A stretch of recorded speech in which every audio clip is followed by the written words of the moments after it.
can never ever find the right words, and there's no way this is real life. There's no telling you're the right girl, so I can only say that it feels right. It feels right, it feels right. Yeah, I can only say that it feels right. It feels right, it feels right. Yeah, I can only say that it feels right.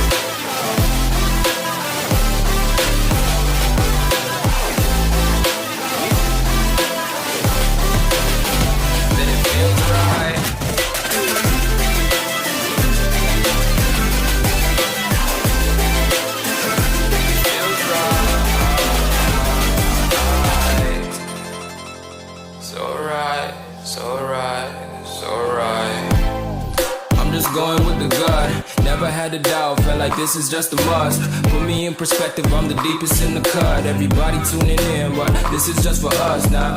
We know I ain't ballin' yet, hoes wanna holler, oh no, I don't call them back. Girl, let me see you hold it down, we gon' have a blast. Cause I just wanna know what you gonna do with all of that. Ain't gotta say a word, I know what's up. You can have it all, watch me whip it up. I'll admit it, you got me feeling hella love. Even when it's going down, know that we gon' live it up. Young shot caller, always been a baller. Know that you the one, I can feel it in my heart. Yeah, I won't stop charging, we going come harder. I can see you and I, way beyond the stars, girl. I can never ever find the right words, and there's no way this is real life. There's no telling you're the right girl, so I can only say that it feels right. It feels right, it feels right, it feels right.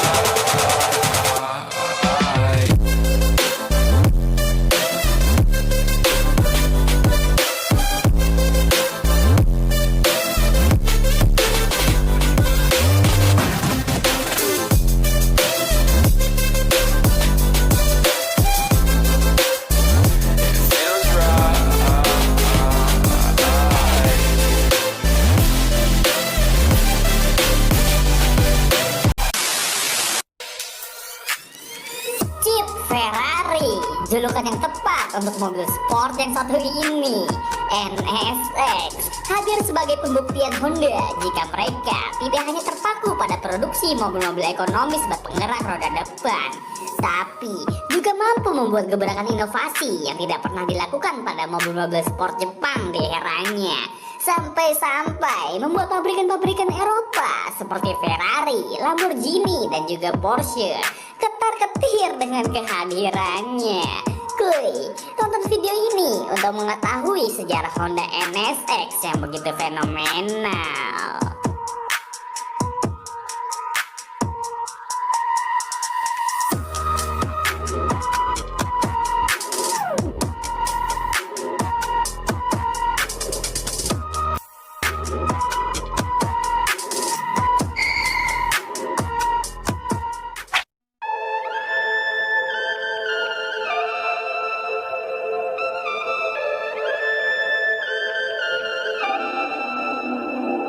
Tahun 80-an adalah masa keemasan mobil sport Eropa. Bahkan model yang ditawarkan Nissan, Toyota, dan Mazda tidak ada apa-apanya bagi orang Eropa di masa itu. Apalagi Honda yang kagak punya apa-apaan, men. Jadi Honda mengambil kesempatan ini untuk mewujudkan supercar masa depan Jepang yang berani head to head langsung dengan Ferrari 348. Gokil.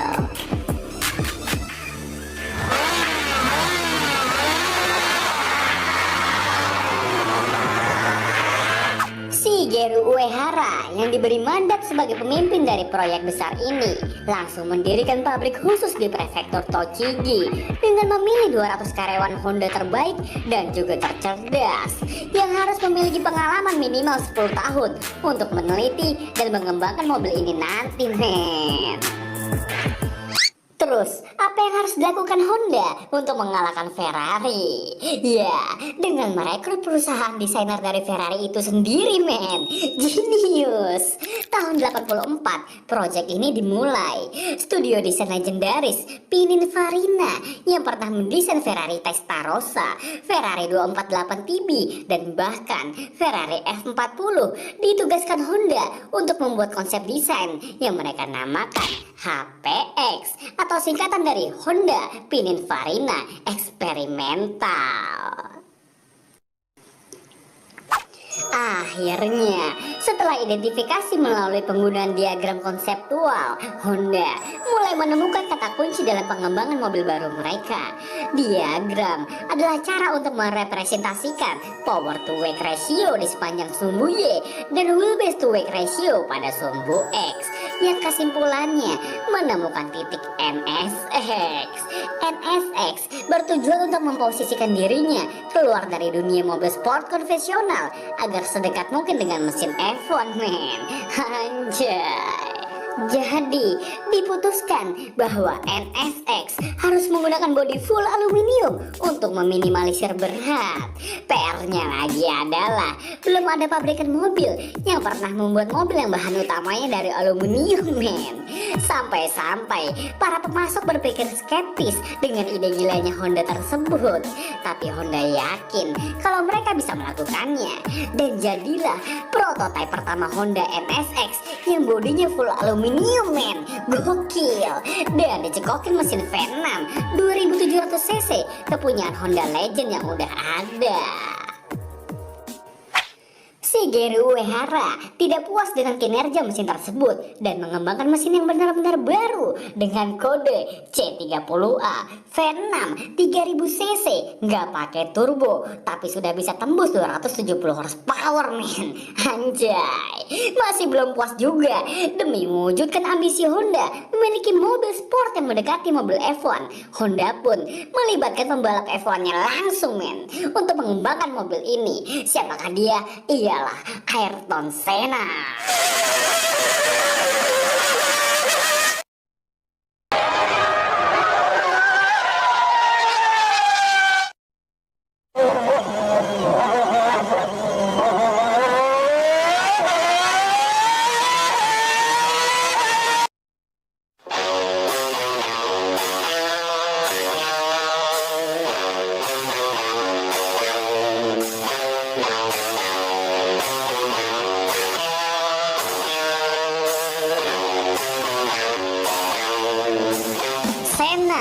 Dianggap sebagai inovator utama Honda dalam meyakinkan perusahaan untuk memperkuat sasis NSX lebih jauh.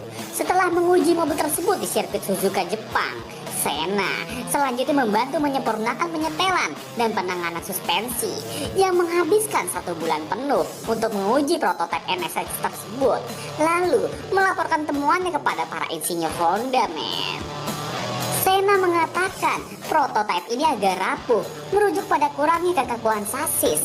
Namun, berdasarkan komentar itu, tim menerima sarannya dan memindahkan lokasi pengujian dari sirkuit Suzuka ke sirkuit terkejam di dunia, Nürburgring. Nürburgring adalah sirkuit yang sulit untuk mobil dan si drivernya itu sendiri, men, dengan panjang 20 kilo, 200 tikungan, serta perubahan ketinggian mencapai 300 meter.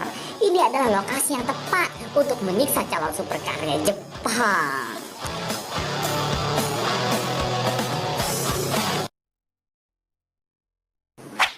Data uji yang diambil di Jerman segera dikirim kembali ke Jepang dan hasilnya kekakuan mobil meningkat 50% dibandingkan sebelumnya.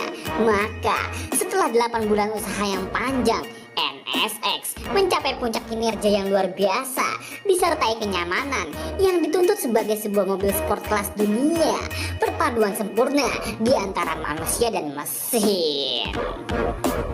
Chicago Auto Show yang diadakan pada tahun 89 menjadi debut pertama NSX tampil di depan orang banyak dan diperkenalkan di bawah merek eksklusif Honda, Acura NSX. Begitulah orang Amerika menyebutnya, dan NSX sendiri mempunyai arti New Sport Car X, di mana X menjadi simbol matematika untuk nilai yang tidak diketahui, men. Kelahiran NSX menjadi pembuka ke era baru mobil-mobil sport dan mengubah persepsi pabrikan mobil di seluruh dunia bahwa mobil sport dapat memiliki performa dan kenyamanan dalam satu kendaraan. Bahkan, saking banyaknya permintaan, orang Jepangnya sendiri harus inden 3 tahun untuk memiliki NSX impian mereka, men. Anjay.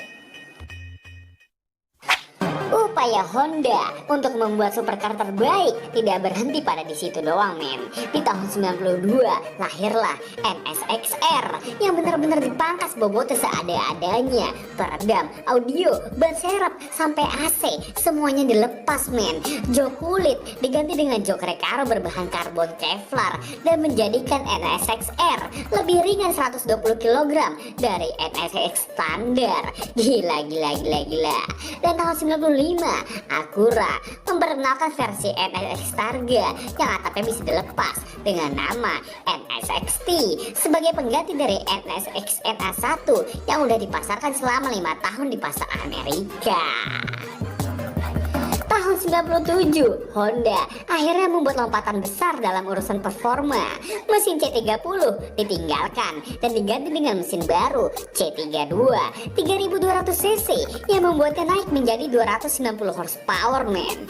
Dibarengi dengan perilisan NSX-S dan NSX Type S0, di mana NSX Type S0 lebih berorientasi untuk penggunaan balap sirkuit karena lebih ringan 50 kg dari Type S, men.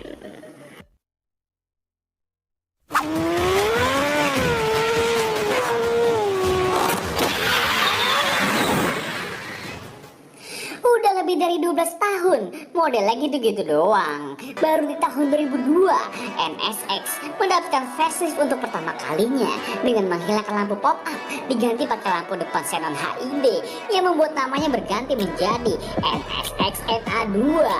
Di versi ini, Honda memutuskan untuk membuat versi yang lebih ekstrim lagi untuk bisa ikut balap Super GT di Jepang yang mereka namakan NSX RGT. Perbedaan paling mencolok tentu saja penambahan snorkel atau air scoop di atas kepala yang berfungsi penuh nyalurin udara lebih banyak ke mid engine-nya, men. Sayangnya, Honda harus menghentikan produksi NSX di tahun 2005 karena angka penjualan yang dikit, men. Dan aturan baru Super GT yang hanya mengizinkan mobil bermesin depan buat boleh berkompetisi. Apa lo pikir Honda bakal nyerah gitu aja? Walau NSX udah nggak boleh ikut ajang Super GT, tapi Honda comeback di musim tahun 2010 dengan membuat mobil konsep, yaitu HSV010 bermesin 3400 cc V8 dan langsung juara mengalahkan GTR yang begitu mendominasi di ajang tersebut, men. Walau tidak pernah terrealisasi bentuk produksi massalnya, tapi mobil inilah yang nantinya akan menjadi sebuah acuan generasi Honda NSX selanjutnya. Pada tahun 2012, Acura meluncurkan konsep NSX baru yang mempertahankan tata letak mid-engine tapi sudah menggunakan sistem all-wheel drive dan dipakai oleh aktor Robert Downey Jr. ketika datang ke red carpet film The Avengers. Dan di Detroit Auto Show tahun 2015, versi produksi generasi Honda NSX diluncurkan yang menjadikannya NSX NC1 menjadi mobil yang udah gak JDM lagi, men, tapi menjadi mobil yang pure USDM karena seluruh produksinya dilakukan di Amerika. NSX benar-benar berbeda dari generasi sebelumnya karena dilengkapi mesin baru 3500 cc V6 twin turbo dikawinkan dengan 3 motor listrik sport hybrid yang di total sekarang tenaganya tembus sampai 573 horsepower, men. Di atas kertas lebih kencang daripada Nissan GT-R di tahun yang sama yang cuma punya tenaga 545 horsepower, men. Dan secara struktural, sasis masih menggunakan full aluminium, tapi dengan bahan yang sama dipakai sama pesawat luar angkasa, men. Gokil. Itulah sedikit informasi mengenai supercarnya Honda yang mampu menyaingi mobil-mobil kencang Eropa di awal kemunculannya. NSX akan selalu menjadi sebuah ikon supercarnya Jepang karena tidak banyak pabrikan Jepang yang berani mengembangkan sebuah mobil bermesin tengah, men. Ketika Honda Civic pertama kali muncul pada tahun 73, banyak orang yang menganggap mobil ini aneh karena Honda Civic memiliki mesin yang dipasang melintang ke samping, bukan ke belakang seperti mobil pada umumnya. Lalu, Honda Civic menggunakan penggerak roda depan, suspensi yang seluruhnya independen, modelnya yang lucu dan imut, dan kabinnya yang sanggup membawa 4 orang. Penggerak roda depan pada zaman tersebut adalah sesuatu yang tabu bagi kebanyakan orang, dan Honda Civic memiliki hal-hal yang tidak dilakukan pada mobil kecil pada zaman tersebut. Civic menunjukkan kepada dunia bahwa mobil penggerak roda depan juga bisa menyenangkan dan membuktikan bahwa mobil pabrikan Jepang bukan hanya mobil murah, namun juga bisa hemat bahan bakar dan handal segala kondisi. Terbukti dengan terciptanya varian terkencang di tiap-tiap generasi Honda Civic yang biasa kita sebut sebagai Honda Civic Type R. Anjay. Lalu, seperti apakah wujud dari tiap-tiap generasi Honda Civic yang sudah terpasarkan selama lebih dari 40 tahun ini? Berikut cuplikannya. Generasi pertama Honda Civic pertama kali diproduksi pada tahun 72 dan mulai dipasarkan tahun depannya. Di Indonesia, generasi pertama Civic lebih dikenal dengan nama Civic Cooper. Entah apa yang membuat orang-orang memanggilnya Civic Cooper. Mungkin karena pintu dari bagasi Honda Civic ini mempunyai engsel yang menyerupai koper. Haha. Mesin yang digunakan berkapasitas 1169 cc dengan tenaga cuma 50 horsepower. Anjay, pelan banget. Tapi dengan tenaga yang ala kadar tersebut membuat Honda Civic mempunyai konsumsi BBM yang sangat irit dan membuatnya laris manis di pasaran karena krisis minyak mentah sedang melanda dunia pada tahun 73 yang disebabkan negara-negara Arab menahan sumber daya minyaknya sebagai senjata untuk menekan negara-negara Eropa dan Amerika Serikat yang berpihak kepada Israel. Wadaw, jadi kemana-mana ini ngebahasnya. Next, sekarang generasi keduanya. Civic ini lahir tahun 80 yang biasa dipanggil sebagai Civic Excellent. Bodinya lebih besar dan semua mesin menggunakan teknologi CVCC. CVCC adalah singkatan dari Compound Vortex Control Combustion yang membuatnya lebih efisien bahan bakar dan mempunyai emisi buang lebih rendah. CVCC adalah cikal bakal dari teknologi Honda yang sekarang kita kenal, yaitu VTEC. Civic generasi kedua ini tersedia dalam dua varian mesin, 1300 cc dan 1500 cc yang mendapatkan peningkatan tenaga menjadi 67 horsepower dan menyediakan versi sporty ala-ala dengan nama Civic S.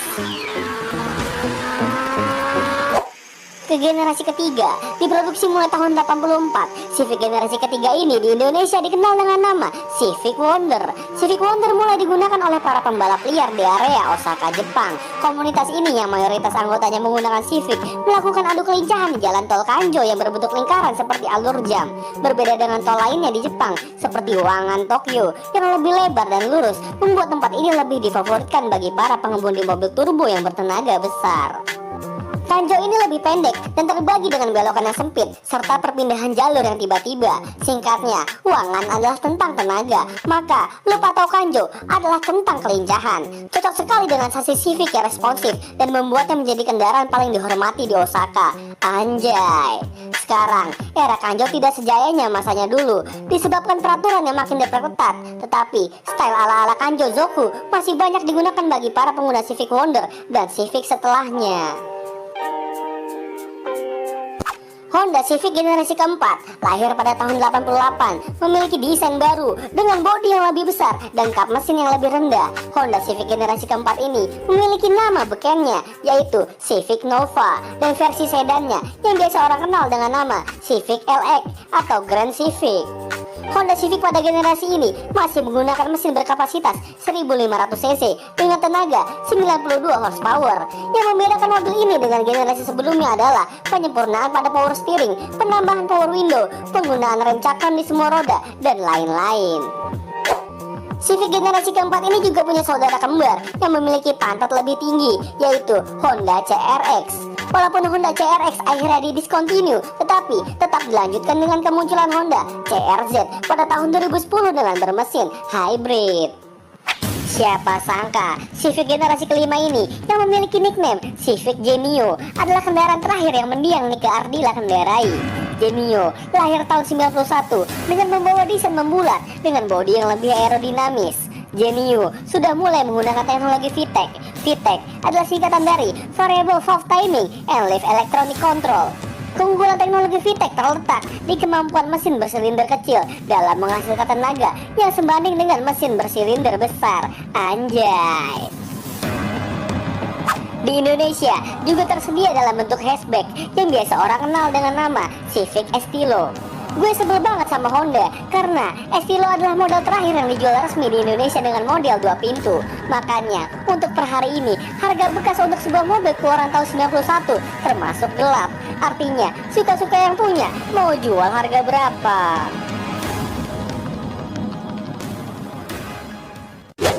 Generasi ke-6 Honda Civic lahir pada tahun 96 dengan nama kerennya Civic Vario. Seperti yang gue bilang tadi, di generasi ini Honda Indonesia udah gak ngejual versi 2 pintu dari Honda Civic Vario. Padahal itu mobil keren banget karena di generasi ini Honda pertama kali menanamkan versi Type R pada Civic 2 pintunya. Mesin dengan kode B16B pada Civic Type R diklaim sebagai mesin dengan output tertinggi sepanjang masa untuk kategori mesin tanpa turbo dan bisa digeber sampai 8000 rpm dengan mengeluarkan tenaga hingga 182 horsepower. Anjay. Perbedaan Civic Type R sama Civic Vario biasa selain di mesin adalah pada sisi interiornya yang full menggunakan aksen berwarna merah sampai jok-joknya tuh menggunakan jok khusus keluaran Recaro. Dan yang paling kentara adalah emblemnya cuy yang berwarna merah membuat mobil ini berkesan kenceng abis.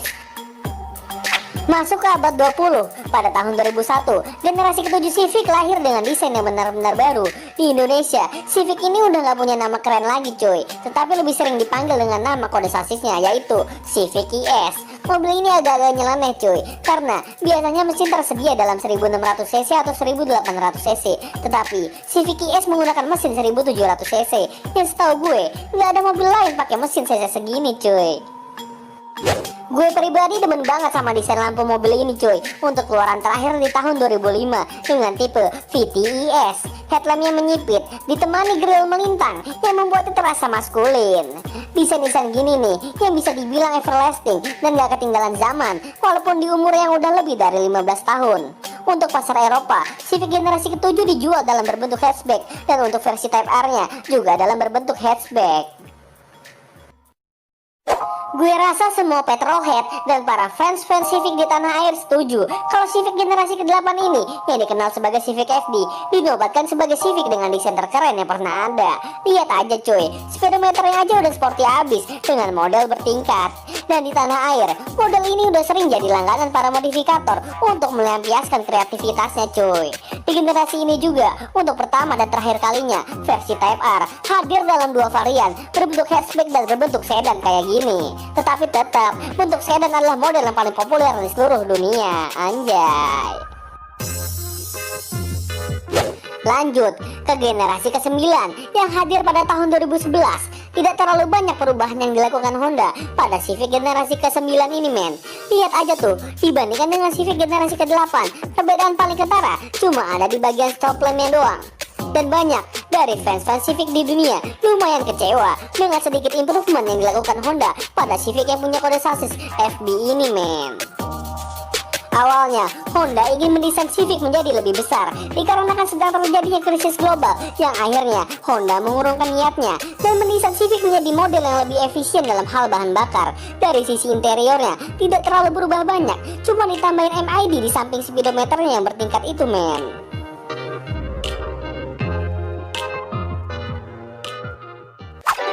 Ini dia generasi ke-10 Honda Civic. Di generasi ini, Civic telah meninggalkan ciri khas yang menggunakan mesin natural aspirated dengan menggantinya memakai mesin 1500cc 4 silinder turbo. Anjay. Selain itu, bagian eksterior diperbarui lebih futuristik dan interiornya mendapat pembaruan secara besar-besaran. Dari ukuran, model ini mendapat ukuran yang lebih panjang, wheelbase memanjang 1,2 inci serta bodinya melebar hampir 2 inci. Honda juga menggunakan baja dari kelas yang lebih tinggi yang membuat bodi Civic ini lebih ringan 31 kg dari model sebelumnya. Mantap. Untuk versi Type R-nya, kap mesin memiliki air scope untuk membantu mendinginkan mesin 316 horsepower di bawahnya. Ban menggunakan ukuran lebih besar dengan ring 20. Honda juga menambahkan splitter, side skirt, serta diffuser baru yang terbuat dari serat karbon. Untuk urusan knalpot, terdapat 3 pipa untuk pembuangan dari letupan suara mesin inline 4 2000cc turbonya. Civic Type R FK8 ini juga telah mencetak rekor kecepatan putaran di Nürburgring dengan waktu 7 menit 43,8 detik untuk kategori mobil penggerak roda depan. Gokil!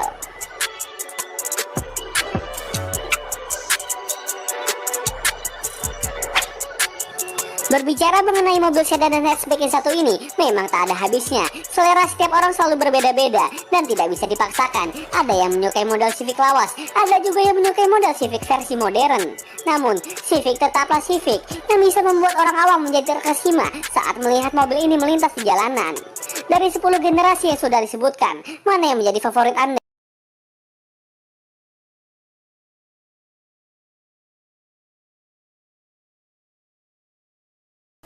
Eksistensi Honda di pasar internasional penjualan mobil tentu sudah nggak perlu diragukan lagi. Beberapa produk buatannya seperti Honda CR-V tergolong tipe yang sangat laris di pasaran. Berbagai generasi terbaru pun telah dibuat dari waktu ke waktu. Honda, selaku pihak produsen yang berdiri sejak tahun 1948, telah menghasilkan 5 generasi CR-V dan sekaligus menjadi SUV pertama yang diproduksi Honda di Indonesia. Dengan berbagai perkembangan tentunya. Penasaran akan perubahannya? Tonton sampai habis ya.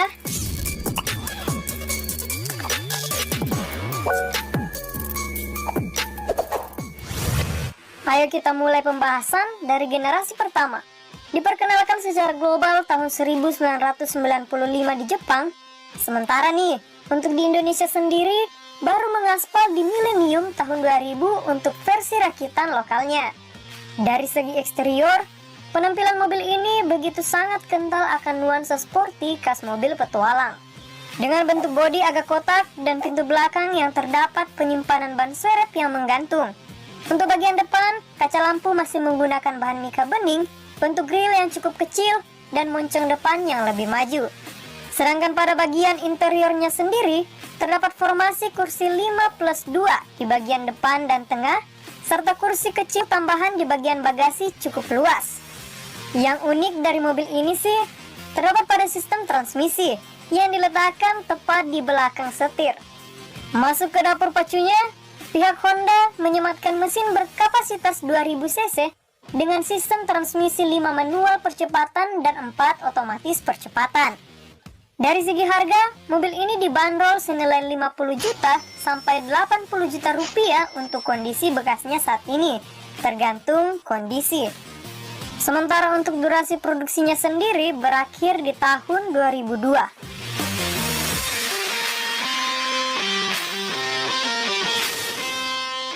Kesuksesan produksi CR-V generasi pertama mendorong pihak Honda memproduksi generasi keduanya di tahun 2001. Barulah setahun kemudian dirilis di Indonesia. Mulai dari generasi ini, perubahan mulai disajikan dengan nuansa crossover yang lebih menonjol. Mulai dari dimensi yang sedikit lebih besar dari generasi sebelumnya. Dan stop lampnya dibuat lebih panjang. Namun tetap mempertahankan ban serep konde di bagian belakang. Masuk pada bagian interior, di bagian dashboard terdapat tuas rem tangan diletakkan sejajar dengan speedometer yang menjadikan ciri khas tersendirinya. Sedangkan untuk yang bertransmisi matic, tuas transmisinya dipasang tepat di bawah fitur audio bagian tengah. Beralih ke bagian dapur pacu, terdapat 2 pilihan mesin dengan teknologi DOHC iVTEC yang sangat bertenaga. Masing-masing berkapasitas 2000 cc dan 2400 cc untuk Honda CR-V yang diproduksi tahun 2005 dengan sistem transmisi manual dan matic. Dengan segudang keunggulan yang dimilikinya, SUV generasi kedua Honda yang diproduksi sampai tahun 2006 ini boleh dibilang sangat laris di pasaran. Soalnya laku terjual hingga 5.527 unit di tahun 2002. Wow! Apakah kamu salah satu yang memilikinya, auto lovers? Dan buat kamu yang baru tertarik untuk menjadikan salah satu koleksi mantan pesaing Escudo saat itu, harga bekas Honda CR-V angkatan kedua saat ini ada di kisaran 75 juta sampai 95 jutaan rupiah untuk tipe 2,0 liter dan 100 juta sampai 125 juta rupiah untuk tipe 2,4 liter.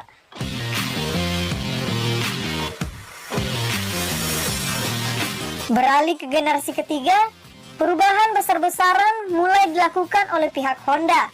Setelah memperkenalkan CR-V generasi ketiga ini pertama kali di tahun 2006 di pasar Amerika Serikat dan tahun 2007 untuk Indonesia.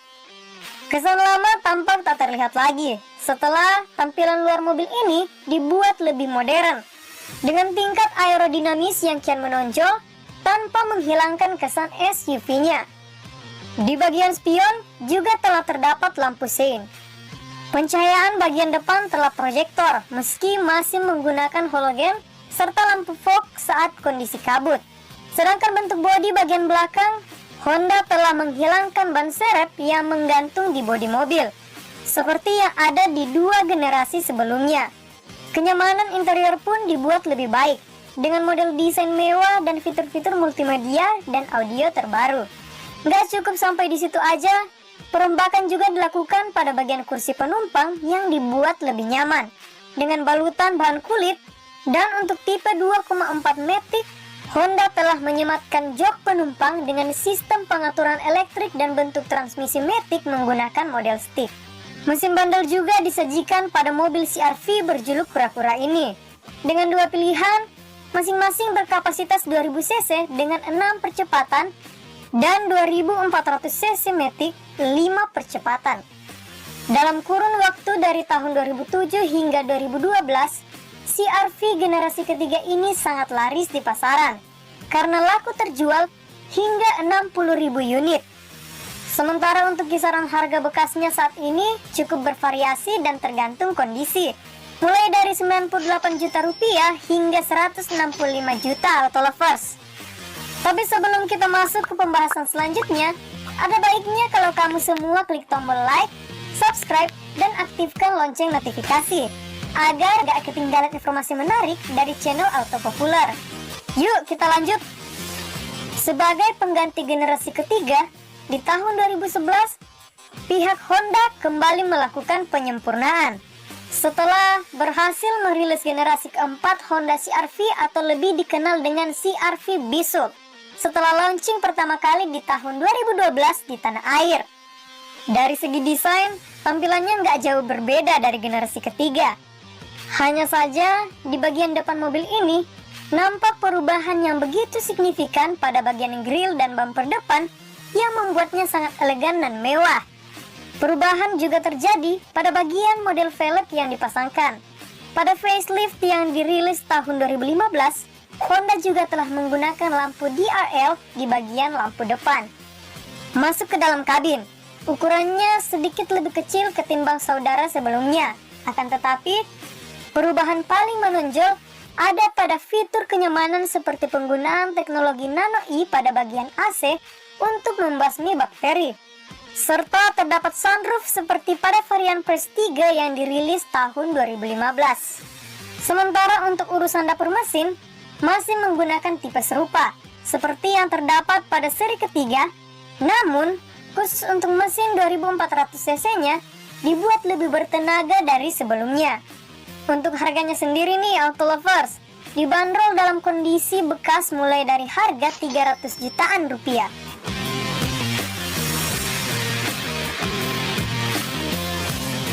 Sementara untuk generasi kelimanya sendiri mulai launching di tahun 2016 dan diperkenalkan di tahun 2017 pertama kali di Indonesia.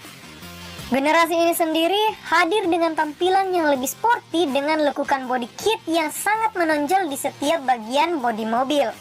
Untuk penerangannya juga nih, telah menggunakan lampu LED khusus untuk tipe Prestige Turbo. Di sisi lain, tampak bagian grill semakin tampak minimalis. Aura kemewahan juga hadir di bagian interior dengan desain terbaru, lengkap dengan fitur hiburan layar berukuran 9 inci, power panoramic sunroof hingga tersedia kursi penumpang dengan pengaturan elektrik berkapasitas 7 orang.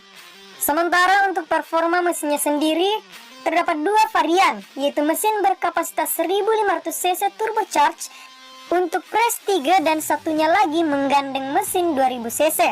Sistem keamanan berkendara juga telah menggunakan pengereman ABS. Untuk kisaran harganya sendiri, Honda CR-V generasi kelima ini dilepas di pasaran mulai dari 400 juta rupiah hingga 500 jutaan. Perlu kamu ketahui juga nih auto lovers, sejak tahun 2000 sampai Desember 2019, PT HPM Honda telah melaporkan catatan keseluruhan penjualannya sebanyak 213.000 unit, mulai dari generasi pertama hingga kelima. Tentu saja angka itu belum final, mengingat masih banyaknya peminat Honda CR-V di luar sana. Itulah tadi wujud perubahan dari Honda CR-V yang tentu saja diharapkan tetap mampu bersaing di papan atas pasar SUV di Indonesia. Jika kamu punya pengalaman luar biasa saat mengendarai mobil tersebut, boleh tuh dibagiin di kolom komentar.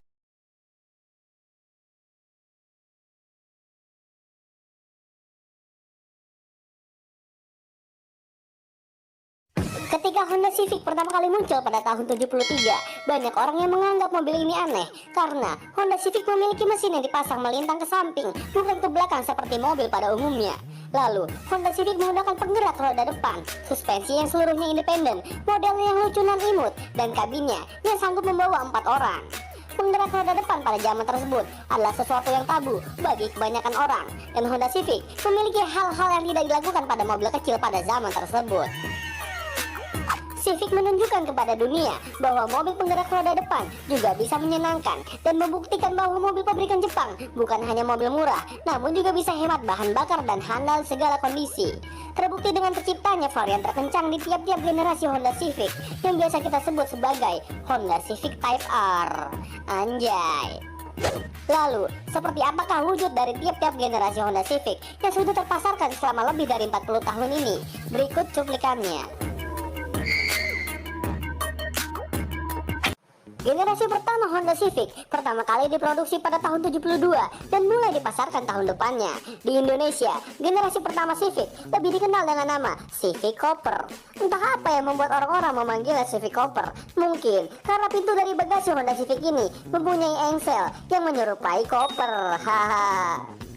Mesin yang digunakan berkapasitas 1169 cc dengan tenaga cuma 50 horsepower. Anjay, pelan banget. Tapi dengan tenaga yang ala kadar tersebut membuat Honda Civic mempunyai konsumsi BBM yang sangat irit dan membuatnya laris manis di pasaran karena krisis minyak mentah sedang melanda dunia pada tahun 73 yang disebabkan negara-negara Arab menahan sumber daya minyaknya sebagai senjata untuk menekan negara-negara Eropa dan Amerika Serikat yang berpihak kepada Israel. Wadaw, jadi kemana-mana ini ngebahasnya. Next, sekarang generasi keduanya. Civic ini lahir tahun 80 yang biasa dipanggil sebagai Civic Excellent. Bodinya lebih besar dan semua mesin menggunakan teknologi CVCC. CVCC adalah singkatan dari Company Vortex Control Combustion yang membuatnya lebih efisien bahan bakar dan mempunyai emisi buang lebih rendah. CVCC adalah cikal bakal dari teknologi Honda yang sekarang kita kenal, yaitu VTEC. Civic generasi kedua ini tersedia dalam dua varian mesin, 1300cc dan 1500cc, yang mendapatkan peningkatan tenaga menjadi 67 horsepower dan menyediakan versi sporty ala-ala dengan nama Civic S. Ke generasi ketiga, diproduksi mulai tahun 84. Civic generasi ketiga ini di Indonesia dikenal dengan nama Civic Wonder. Civic Wonder mulai digunakan oleh para pembalap liar di area Osaka, Jepang. Komunitas ini yang mayoritas anggotanya menggunakan Civic melakukan adu kelincahan di jalan tol Kanjo yang berbentuk lingkaran seperti alur jam. Berbeda dengan tol lainnya di Jepang, seperti Wangan Tokyo yang lebih lebar dan lurus, membuat tempat ini lebih difavoritkan bagi para pengemudi mobil turbo yang bertenaga besar. Kanjo ini lebih pendek dan terbagi dengan belokan yang sempit serta perpindahan jalur yang tiba-tiba. Singkatnya, Wangan adalah tentang tenaga, maka lupa tahu Kanjo adalah tentang kelincahan. Cocok sekali dengan sasis Civic yang responsif dan membuatnya menjadi kendaraan paling dihormati di Osaka. Anjay.